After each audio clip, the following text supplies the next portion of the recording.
Cool.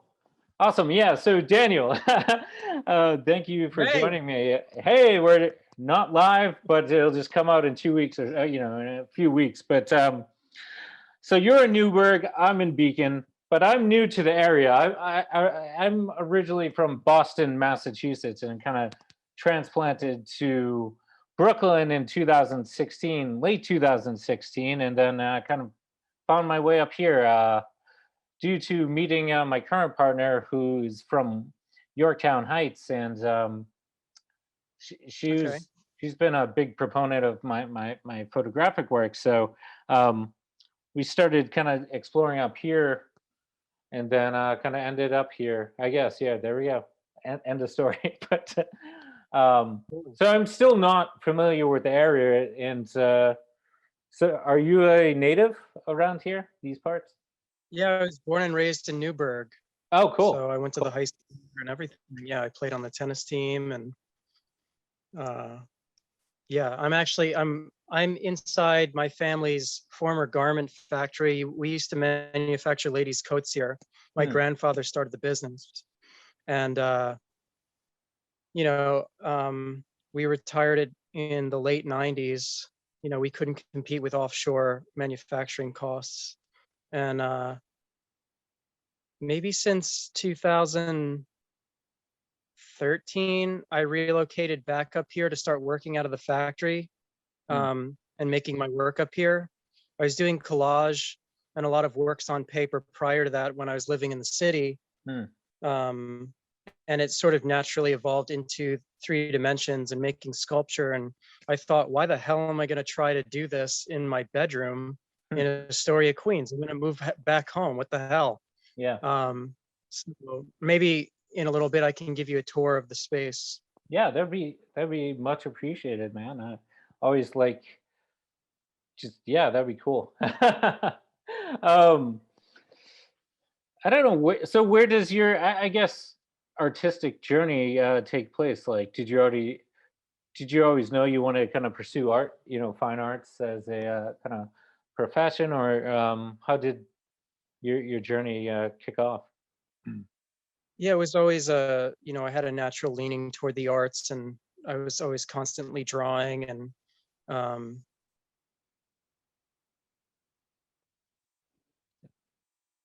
in my teens I was just focused solely on tennis. I Hmm. was competing internationally, Oh, wow. doing different international tennis federation tournaments, and around the states or abroad. I There was one summer, You just all the men's opens in yeah. Barcelona, Spain. And so I was focused on that for the most part, in my teens. And then I naturally gravitated back to the arts after high school. Toward the end of high school, I was taking some art classes as electives, and I took a college level class for high school in studio art. And uh, I always had an interest in it. When I Hmm. was a little kid, I was constantly drawing. And even when I went to undergrad, I was strongly encouraged to study business. Hmm. And I happen to have an undergrad in accounting. Um, Woo! I say that with self-masochism, but Well, um, it's a skill you need no matter what you do, particularly when you're running your own business, artistic practice, and I think it's a critical oh, skill, but totally. To be any kind of entrepreneur, so, which I'm and learning that's the what I hard like. way. Oh, well, Yeah, trust me, just learning about it in school does not equate to the real thing. true. So, and it's been a few years, so, but yeah, I started focusing on art seriously um, in I don't know, maybe 2012, and it evolved into sculpture. I made a body of work to get into grad school. I was fortunately accepted in 2014 to the University of Delaware, Hmm. and I was lucky enough to get a full ride. And it ended up they were paying me to make art. They were giving me a stipend. So I mean, I had a blast, and all the facilities were fantastic there. Hmm. I learned how to cast in metal. I was casting like a fiend in aluminum and working in ceramics and making these, you know, these, I was making these overall sculptures that were made up of these different procedural components, you know. So that was a big learning curve and helped me make more robust, I would think, objects. Yeah. So, and then going forward, you know, since grad school, I've been here making work, and since last year, I was asked to do a solo presentation at MASS MoCA. So that was postponed till 2023 in March. Yeah. But I'm making a body of work to fill up.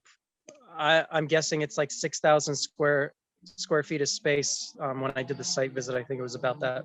Wow. That much space. I'm just working away here, Yeah. and it feels good. Oh, that's amazing. Like, well, first of all,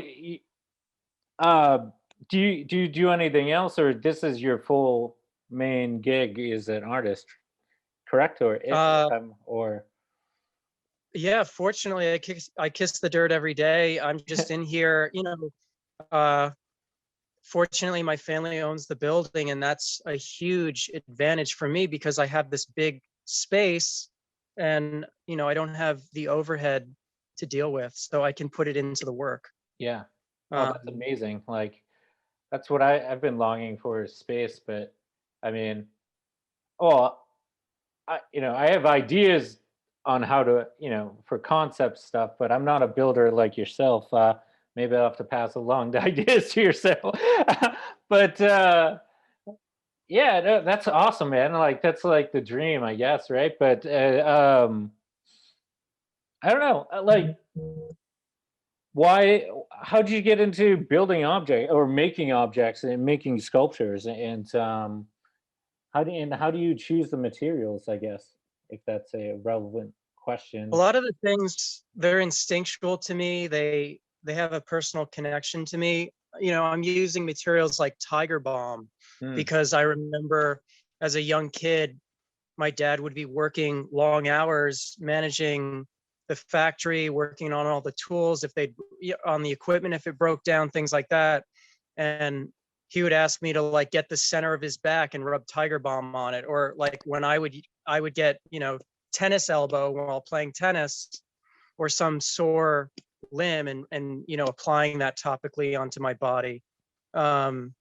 So as that, for you know, that as an example, or certain forms are, they kind of make sense to me to as a jumping off point, like a cannoli, you know, for example. And my background's Italian, and my family's very traditional and holds on to that very dearly. And you know, I've kind of absorbed that. I understand that, and then taking that as a jumping off point and seeing, you know, where the possibilities could go from that form. Hmm. So just making, you know, rolling these cannoli shells from, you know, clay, and working from there. Hmm. So different material, you know, things I find along the shoreline of the Hudson River here in Newburgh. There was a Hmm. lot of industry that was prevalent at a time, you know, and they would, you know, for example, bricks, and they would discard all the grog filled and warped bricks. They just throw them into the river. So sometimes I find them, and that makes up a certain strain of work that I make, called my Immaculate Conception. We can get into that more, but yeah, I'm you know, I use things that have kind of a history to me, like you know, something else. I preserved my Aunt Vicky's cheesecake. I blended it with resin, and it's a component in one of my sculptures. Wow. What else? I love burning shit, so I use a lot of sparklers in my Nice. work. Or like as a kid, I used to entertain myself by burning plastic straws. So I think I'm burning a lot of plastic wrap around objects. You know, I like that surface treatment. Nice. So you know, things like that. Cool. But yeah. Oh, that's cool, man. Like, uh, just burn shit. I like it. um, kind of question then, how long did it kind of take you, to develop your own kind of cosmology, I guess, and your own visual sense of self and visual language? Because, you know, I'm, fairly new, or last couple of years, I finally decided to dedicate myself to, artistic work, and I'm learning you need to, develop that, cosmology of, unique, visual language, no matter what material. How long did it kind of take you, kind of, to develop that, your own kind of style, your own, you know, interest in materials? Obviously it doesn't stop. You can change at any moment into different fields of interest, but I'm just kind of curious what that process was kind of like. Well, I kind of think of what I do as there's a lot of intuitive conjuring and improvisational application. So, I'm just culling these different methods and materials, and then, it just snowballs, Mm, but I feel like, in a humble way, I feel like I've always had a distinct singular voice. In terms of being genuine and sincere to myself. And it's just evolved and it continues to evolve. But the sculpture just kind of tumbled naturally, and it mm, just fed back and built upon itself. I mean, I'm still working on sculptures that I first started back when, I began making sculpture in, I don't know, 2013. mm, I'm still working on certain sculptures that I'm tinkering away at, So a lot of the work that I'm doing, they have these big swaths of time, mm. and I don't mind that in the least, And I don't think of the work as a marker in time, like, oh, this is where I was at this moment versus now. It's like, to hell with it. I don't treat anything preciously. It's all an experiment to Mm. build upon itself and make the most badass shit. So that's what I'm striving for. Exactly. I like that. Yeah, I mean, yeah, I kind of same wavelength when it comes to art too. You just gotta, I just think you just gotta do and create. If you have an idea, you develop it as much as possible, and then Yeah. keep on fucking with it, and materials, and constantly evolving an idea, or without limitations of like treating it like some precious kind of, object or whatever, um We're constantly refining. And anyway, all this stuff, I may end up showing it somewhere, hmm, but I make it first and foremost for myself. If it's not a ton of fun for me, then what the hell's the point? yeah. Oh, So I just got exactly. to keep picking away until I see its final, until I feel like there's nothing else I can do to it. Hmm. You know? Now, what's your biggest piece? Have you gone large sculptures? Have you done larger pieces, or? Yeah. So I guess to date, I welded together these two Husqvarna frames. So I welded together these two motorcycles, and I literally deep fry battered the whole surface of it. Yeah, yeah. Um, and I made this sort of scorpion tail component that links into it. So, it's larger than a motorcycle vehicle size, and it's pretty balletic in its Mm. motion. Oh yeah, I'm seeing it now on your site. Wow, that's cool. Yeah, I Amazing. think, Yeah. I don't know. I could bring you downstairs. I could show you some details. I'll video it. I don't Yeah. know. Uh, The service might be finicky, but we can try. yeah, yeah. All right, I'm gonna run downstairs. So I work in different areas of the factory. There's a 3-bay garage, and hey Don, how you doing? Um, Oh no. I think I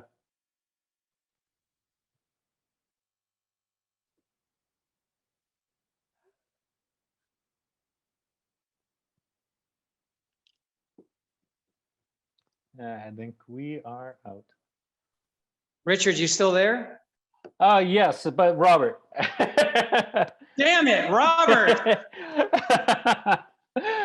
So, I'm sorry. oh, no worries, man. But All right, here we go. So this is essentially my showroom. This is where I put stuff so I can see it. Upstairs, it gets a little noisy sometimes because there's so much stuff up there, but here we go. yeah, So this is can you see this? yeah, cool. Oh, whoa. Yeah, so these are the two welded together motocross bikes. My dad, after the factory closed, he used to do marine canvas and upholstery, and he'd essentially make boat enclosures. They're like tents for boats. And he'd make all the hardware and the stretchers for it. So we bent these aluminum rods Wow. on this tool that he has. And this is raku fired ceramic. And I ground up urinal cake because it's just this tremendous blue color. I mixed it with epoxy and I rammed these stockfish into it. These are also, I use resin. I consider it my ambrosia. So, and then the motorcycle, it's also coated in resin to preserve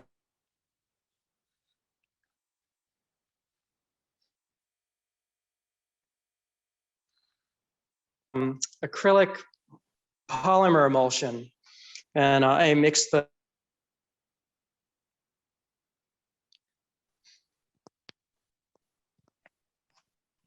and then this component can slip out for shipping. You see, I use these railroad ties that I collect along the train tracks as shims. Oh, wow. Yeah. Yeah. So there's other veins of work down here. I consider, the different projects that I do just threads or veins of, what I'm doing. But this is part of a vein of work called talent, and it represents kind of cowboy hat form. I was thinking of like a revolver sticking out of it with this deep fried battered representation of a bullet. You see the hand. Yeah. And these are castings of my ass cheeks, and they belong in the cowboy hat because I consider my ass a national treasure. And my mom always told me, floss the teeth you want to keep. Well, here's all my dental floss for the hat band. Wow.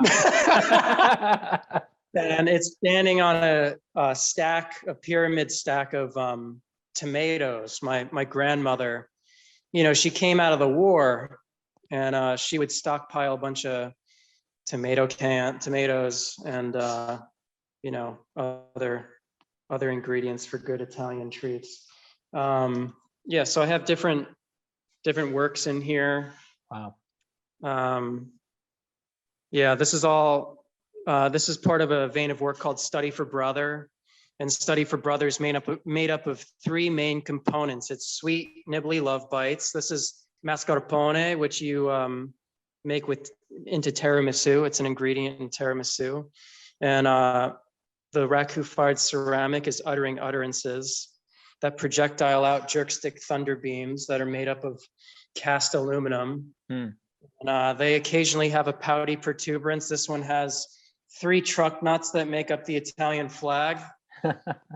And I don't know, that's in reference to my brother. Or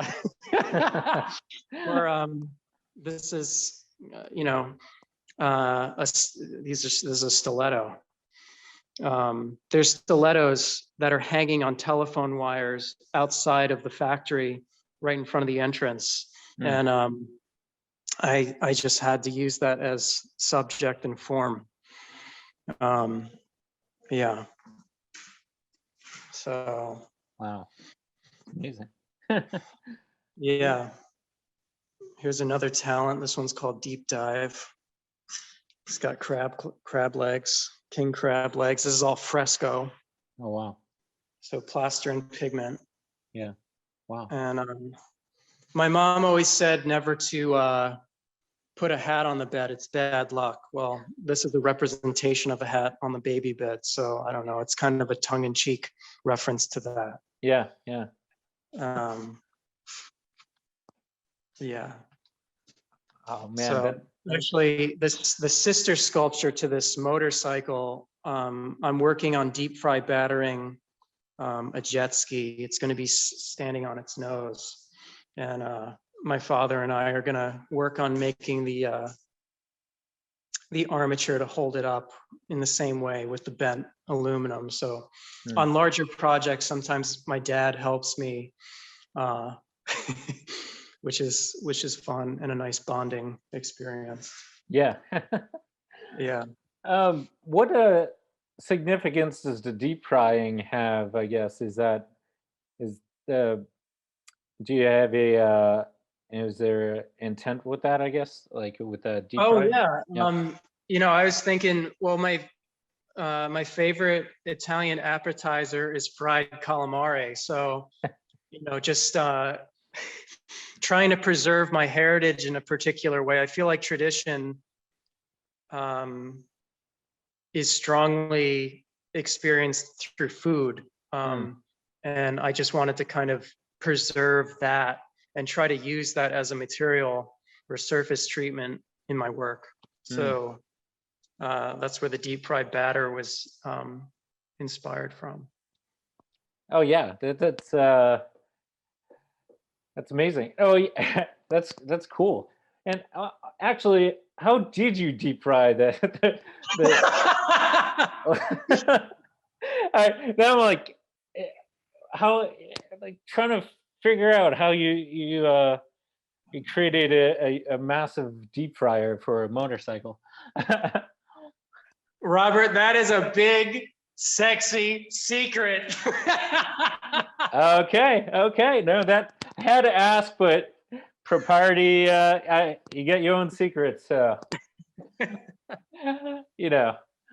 you wander into, Charlie's chocolate factory. You want to know how the magic is made, but hey, He doesn't give you all the ingredients. Yeah. Dirty bastard.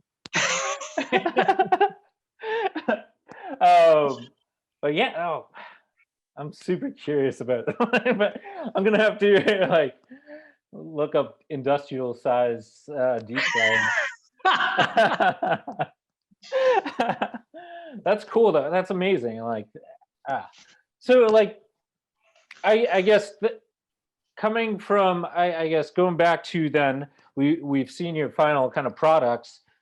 From idea though and conception, how does your process work like that? Like, do you start with a sketch, or like does something kind of like, in the media, anything like kind of resonate with you, then you kind of sketch things down and then start playing with materials, or how does your process work there? Sometimes I get an idea and I write it down, or I sketch it out, or I just have components sitting around the studio and I'm just, epoxying them together, just assembling things and constructing things. So it comes from any number of combinations, or I'm sketching after I start to, construct things.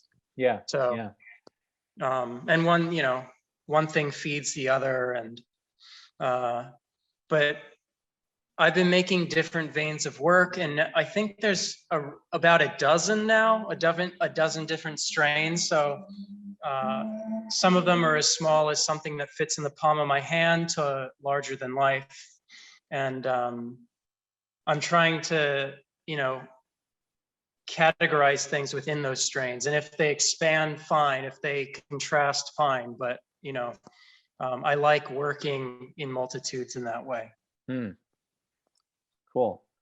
Any I guess super grandiose ideas that maybe you don't have in process now, but you'd like to see come to the world in the next couple of years? Like, I don't know, just anything huge, like big idea. Yeah, I want to start working with fire.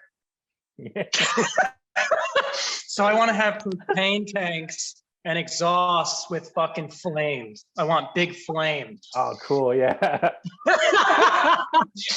Like I want And part of like- that. Yeah, right. And I'm thinking about apparatuses that hang from the ceiling, Hmm. maybe even kinetic, but that really, at this point, is above my pay grade. That's going to be a learning curve that I'm going to have to figure out. Yeah. But yeah, those are the sorts of things I'm thinking about. Right now, I'm making giant candles. I can show you upstairs when I run back up there. Yeah. But I'm in the process of making the candlestick holders, so it'll be about my height, about 5'7", and the candlestick is like 4 feet tall. And you know, I just think it's going to be a riot to set it on top of that thing and just torch the wick and see what happens, you know. Ideally, I'd like to do it in an exhibition venue because I just think it would be hilarious to let it melt all over the place. It's a little sadistic, but you know, it comes with the territory. And then the object will just be what it is after it melted, you know, which is all this wax melting on the wooden stand that I make. Yeah. Yeah. Oh, that's Um, cool. Yeah. I mean, I'm a big proponent of that too, like that kind of experience of, not just a 2D image, but like that physical experience. One experiences in like ideas like that, that physical, like you see, and the intangible too, that could be a one and done burn, and that's it. But the end product is you know, the solid, and then it kind of liquefies into another object or another state. But aren't we all transferring Right. to other states as day by day as humans? We're all biological matter that evolves into a different state daily. So I could definitely I like that candle idea, fire. um Interesting. Yeah. No, Just progressing more into flames, so more violent flames as I go. yeah, bro. Just a massive blue flame, just like super super white hot, or get to the white flame, the super intense heat Yeah. and transfer. I don't know. Yeah, I could see some cool stuff. Like my idea, I took a workshop in like October from this online course in Berlin, and my exercise was to think of a big grandiose idea. I was like, how about I hang a nail over Times Square, this gigantic nail just over Times Square. She's like, and the instructor's like, can you do that? You're not a sculptor. I'm like, you said big idea. So this is a big idea. So I need the likes of you to kind of build this gigantic nail, like the, and then we can hang it over Times Square somehow with like, hell, I don't know, but it's I really. Oh, you kind of lost audio. Oh. It sounds brutal. I like it. Well, I love that thinking of ideas like that, like those big ideas that are in public that will make people look and experience. So that's why I'm really impressed with like the work you do, that sculpture making, man. It's like it's cool. It's cool stuff. Thank you. I'll give you a tour of the studio if you have time. I do. Yeah. Yeah.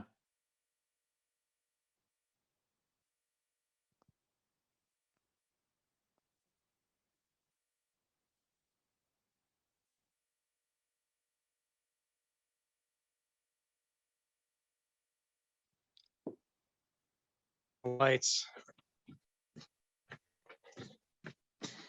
Yeah, I'm working on any number of things. at any given time. So let's see how I'm gonna show you this.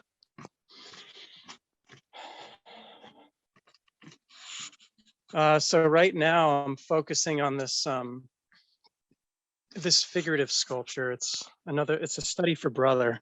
I'm really excited about it. I've been working on these wings. I kind of feel like it's like the winged victory or something. This is an eel I caught when I was 16. Whoa. And I say it's my pet. You know, pets are easier to take care of when they're dead. Yeah. I'm sorry, I don't mean to be morbid. I've been using Italian meat slices like prosciutto, and this is over rug that I threw a bunch of house paint on and marbled, and I chainsawed shaped these stilettos. And then on the other side we have, you know, a bunch of tennis balls, and I'm mixing cattail fiber with pigment and shellac, and slick. And after this all dries, I seal it all in pomade. You know, Murray's hair gel. Yeah. That's something that my brother and I used a lot when growing up, and yeah, these are all cast aluminum parts and deep fried batter. Or this is a tennis ball that kids would get autographs on during the US Open, or Armorelli licorice. And if you look closely, there's, can you see the ticks embedded in the licorice?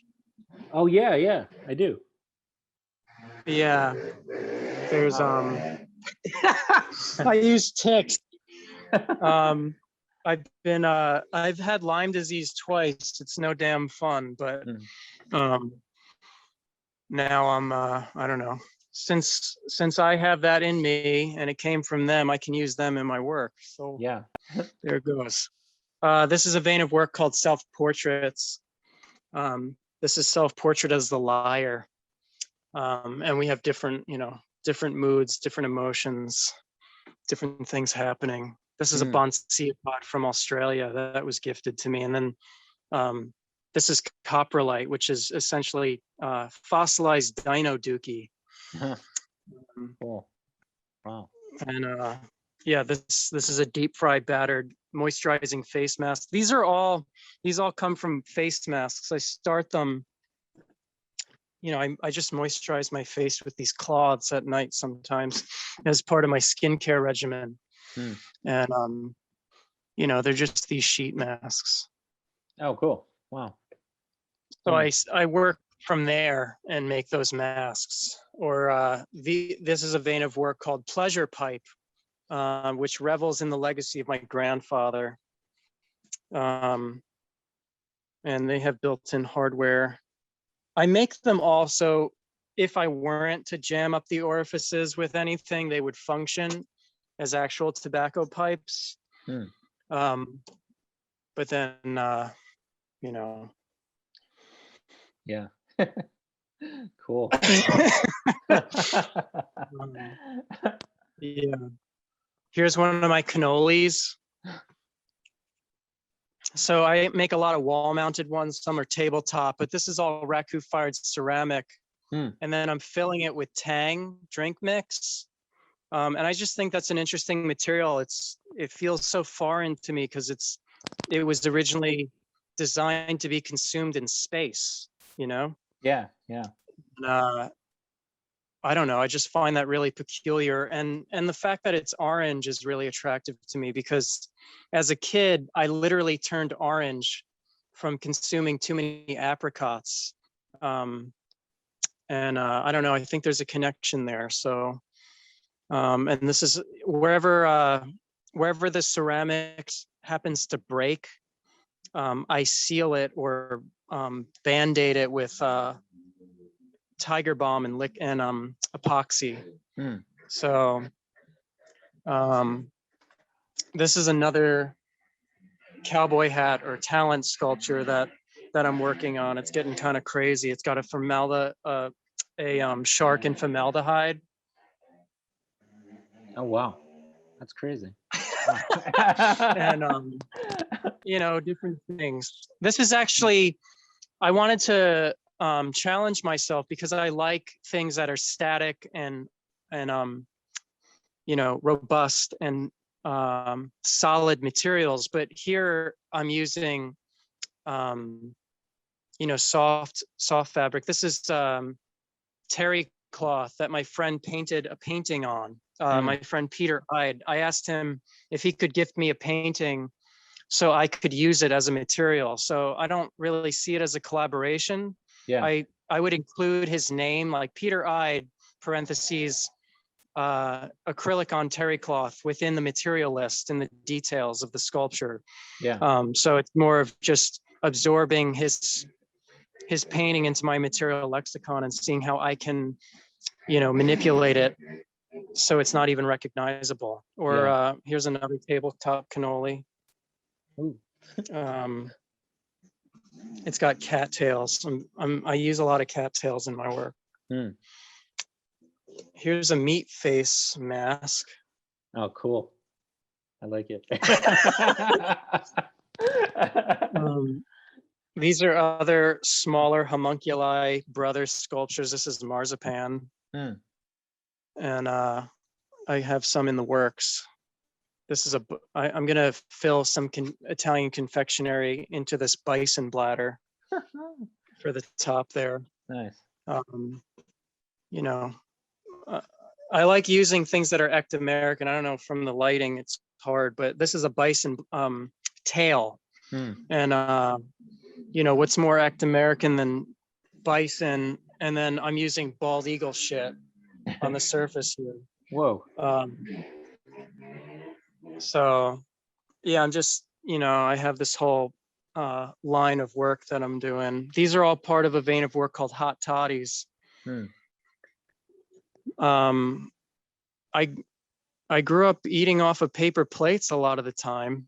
My parents didn't want dishes, so I don't know, that's kind of fond, and thinking of them as halos. And I electroplated this one in gold.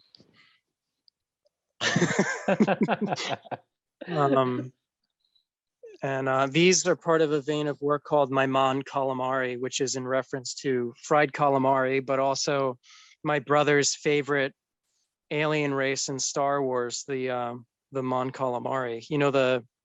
I think is the guy from the second film from the original series, Admiral Akbar, where he says, "It's a trap." Yes. Anyway, yeah. that's inspired by them. Oh, that's cool. So, here I'm marbling bath towels or beach towels, and I'm throwing acrylic house paint on them and swirling the paint. I'm gonna eventually cut these up and make weavings with them. That's what I'm thinking about. And oh my God, I didn't even show you the Cadillac fins. So a friend of mine, I gotta get closer. I'm making all this abario rice. I'm staining it with nail polish, and it's going to go with the color of the fins there. But a friend of mine helped me fabricate these 1959 miniature Cadillac fins. Whoa, amazing. Yeah, and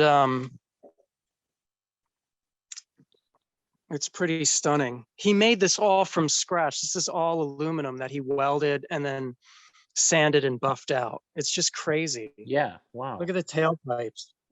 That is amazing. Wow. So I casted my ass, and they're gonna line up, and the fins are gonna fan out from the backs of my ass cheeks for the future cowboy hat. Oh, that's cool. So cool. And then I have a few smaller works over here. These are part of a vein of work called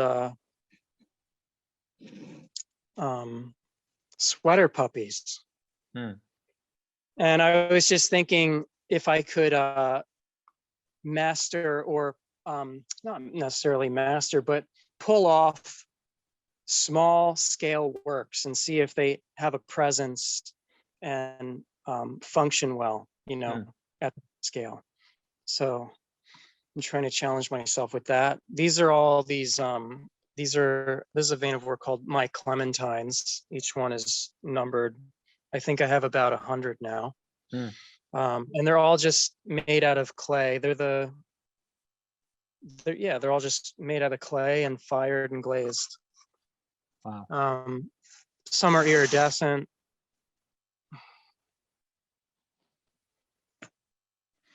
I got some cannolis I'm working on. You see this paper plate has little frogs on them? Whoa, yeah. Yeah. Like how do you collect all this material too? Like, I mean, say like the preserved eel, from 16. How did you know to keep it? I guess, or why did you keep it at that age? Did you have an inkling you could use it down the road, or like was it just intuitive to keep? Or, Well, my initial reason for fishing that night on the dock of the Hudson was to catch a fish so I could draw it. oh I yeah. caught the eel instead, so I figured it was good enough. But we just had it preserved and hanging in the factory for years. And I decided, well, this is appropriate for this sculpture. It makes sense to hang from this, Yeah. so I just naturally included it in that work. Yeah. Yeah, so I like to hang on to things. Yeah, a lot of the materials I use have some kind of history or they recall a memory for me, things like that. So the material's not a means to an end. It's just another entry point into the work. Yeah. And also, like, how do you keep up the energy, like that creative flow? I mean, it seems like you're working on lots of things. Like, how do you keep up the that energy just to create all this? I guess because I'm like overwhelmed by looking at your studio. I'm like, what? Damn! Like, how how the hell do you create all that and also work on different projects at one time? Like, I guess you would have to be super organized about that. Or am I Well, I don't know wrong or how not? organized I am. I wish I had better time management, but if I'm mixing epoxy for one particular thing, it's not as if I can't use it on a few different projects because I use similar materials on each different vein of work. So I just go down the row, or if I have a little left over, I throw it on something else. Nothing goes to waste. Yeah. But it just, if I'm not making work, Robert, I get irritable. I don't feel good. I have to do it, Yeah. So if I had an addiction, I guess it's this. It's a generally harmless addiction until you play with fire, but Yes, um totally. I get it. No, but I'm just like I'm super impressed with just your constant need to create and the amount of work you've just shown in a studio, and it's impressive because I've hit in walls where I'm like I'm stuck, and then it kind of, but maybe it's I don't know. Yeah, maybe it's just more of a lack of formal training, or I don't know. Maybe I got to learn to. Actually, I don't know. Maybe I've been in a rut because I haven't been shooting. Like I miss going out and shooting and capturing backstage, and with the pandemic, I obviously shows and live performances and all that. Is really non-existent, and like I miss that energy and so it's like I've been kind of like low for the last year, but I've been kind of attempting to draw and paint myself and go different, Yeah. and think outside of that traditional just photographic context, and try to dive deeper into more artistic practices. Like, for example, I tried to turn the lens on myself recently, and I used like self-portraiture, and then I started cutting and cut that out, destroyed that, and I just don't like images of myself per se. I don't like looking at myself, but I kind of created that could be a deep psychological issue, which who Hey, knows? Uh, Either way, I am not afraid to discuss it, but I kind of created this guy. I'm still kind of, wow, I love it. yeah. Like, actually, I created this image. Like, I took a shot of me with tape over my mouth, and then I printed it out just on a little crappy Canon photo printer for 6x10s. Then I cut that out, and then I scanned it back in, and then I kind of layered it, and like I cut out the eyes, and I love that physicality of making, like where I didn't get that too much just trying to document people, which I still enjoy, but I love the process, printmaking process, or just love working with materials too. So Yeah. it's like, how do I take, just a like more of a two-dimensional medium like photography, and turn it more into like, my interest in, printmaking and stuff like that. And I like to get weird too. I'm still just discovering what my process is myself at this stage in the game. I'm old, but Robert, you know what I keep telling myself hmm, every time I'm in here and I'm, procrastinating or not being productive in any particular way? It's just like commence, just do it. The minute you start working your hands, you get into the rhythm and, you get used to it. You get used to the flow. And hmm, it's just a matter of persistence in doing. You know what I mean? yeah, So for yeah, me, for being consistently productive, I promised myself as long as one fucking thing is done, progress is made. yeah, You yeah, know, 30 minutes of work, progress is made. If there's 4 hours of progress, that's fantastic. I'll pat myself on the back. Some days it's harder than others, yeah, but the act of doing leads to more creativity, mm, just yeah. builds on it. No, I like that. It's yes. I guess that's a yes. I zoned out. Sorry. Just like yes. Did I have anything else? No, I didn't have supporting sentence to that. Yes. I But yeah, I agree. love what you're doing with the photography. It's great. That the collaging element is Hmm. really exciting. Yeah. So to further manipulate and remove it from one medium to the other and back and forth, making it more foreign than it already is. Yeah.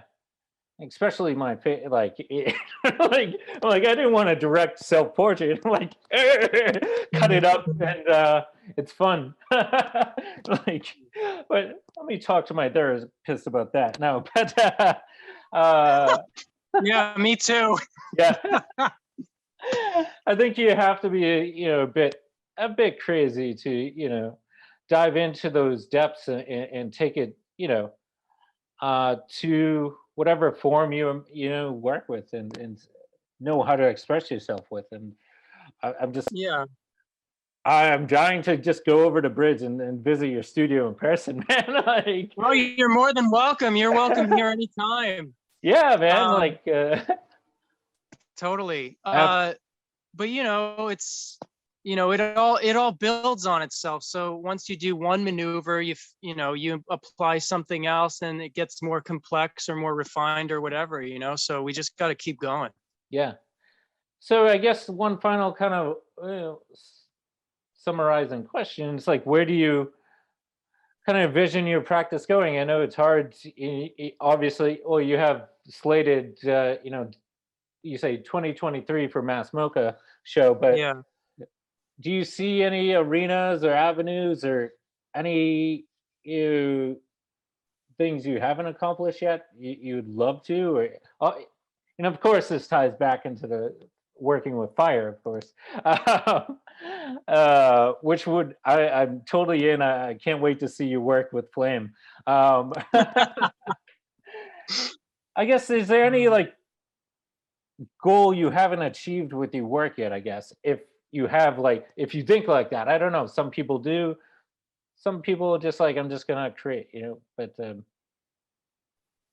I'm just I'm just focused on, trying to constantly reinvent myself, and mm, just surprise myself. That's what I'm excited about. If I get any kind of recognition or offer from some commercial venue or institution, I mean, that's fantastic. I'd love to share the work with people. But again, I make this first and foremost for myself out of, love, compassion, and necessity.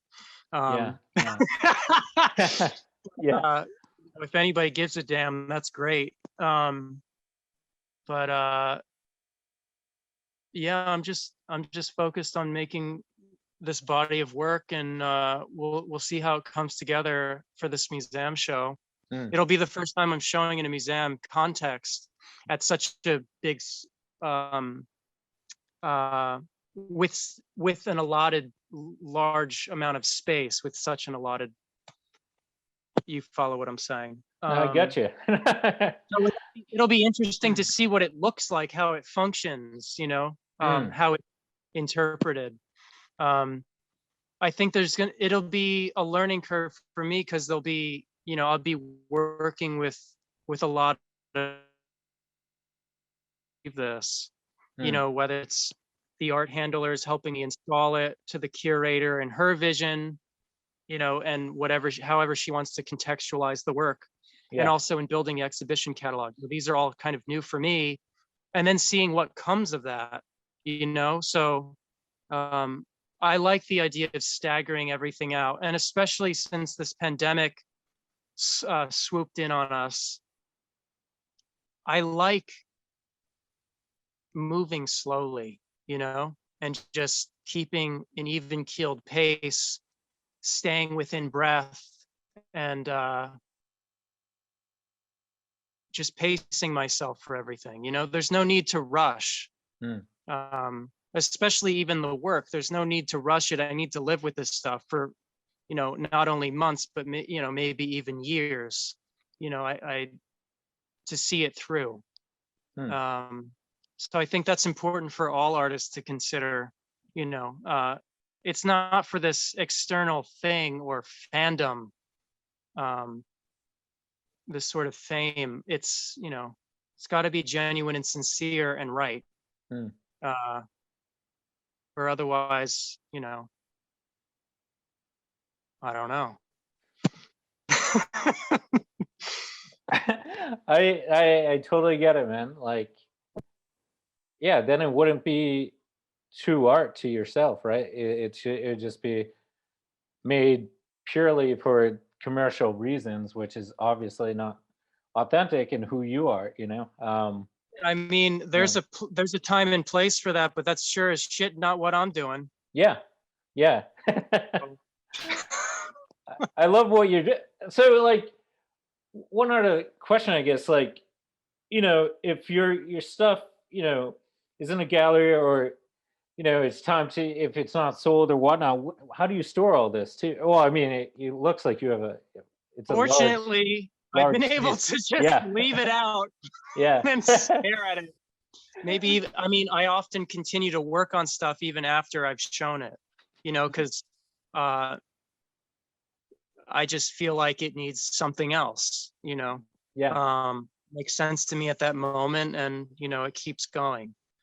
Um, It's Other times, like for an example, I just got work back from a gallery in Vancouver, and I haven't seen the work in, I don't know, a year and a half, 2 years. So it looks new to me. it's new to my eyes, you know? And I'm thinking, oh, you know, what can I do to this to make it 10 times cooler? But I'm looking at it, and honestly, I don't feel like it really needs anything else, not at this moment. So I'm going to sleep on it and let it fester or not, and just, you know, let it be. We'll see. Yeah. But I feel good about it. So even though it's 2 years old, it all depends. Yeah.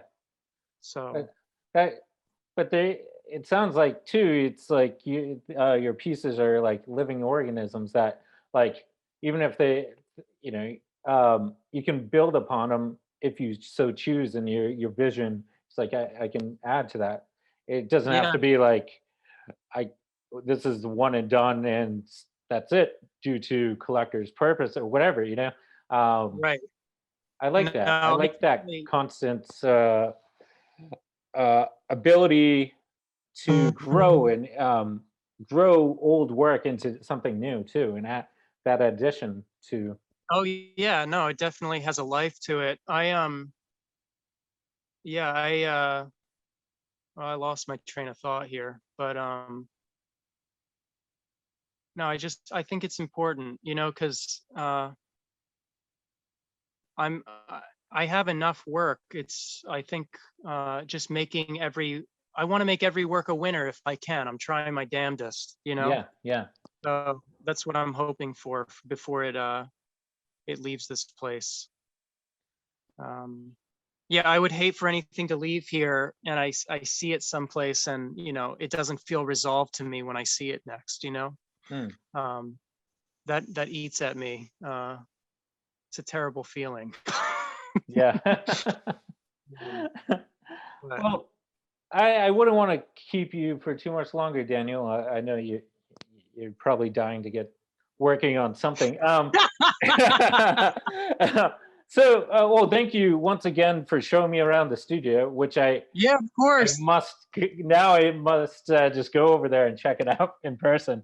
Um, and then, yeah, no, I am certainly looking forward to seeing what else you kind of just create. It's crazy, and looking forward to seeing your work with flame. I mean, that would be cool stuff. I'm kind of really interested now. My thoughts I'm are on excited. flame. Yeah, but Totally. Well, oh this was a real pleasure, Robert. Thank you so much. yeah, man. Now I'm like my energy's revived, so now I'm gonna probably like play with flame now. Oh Yeah. yeah. I'm not trained though. It could end up terribly, going bad. Just like caught my hair on fire or whatever. Be fearless about it. Don't Yeah, even pay any mind. yeah. Just let the repercussions happen after I play around. But yeah, I Well, certainly will keep notes, and thank you for taking the time, Sarah. And certainly, I'm sure we'll be in touch after. Post. all right, cool. Cool, man. Have a great Oh, for afternoon. you and Oh, your listeners, stay tuned. I have an interview coming out in Sculpture magazine. I think it's slated for May or June. hmm. Um, anyway, Oh yeah, no. stay We'll be on the lookout for that. And actually, I don't know. I do these. I kind of release these every 2 weeks through V13 Media, which is Toronto-based media company. I think I have a queue. That could kind of line up in like May, June, where this could come out around then too. So Oh, it perfect. could be kind of sync up nicely. That's great. But enjoy the afternoon, and keep on creating some cool shit. Will do. All right. Godspeed, and I'll talk to you later. Take care, man. Be well. Bye.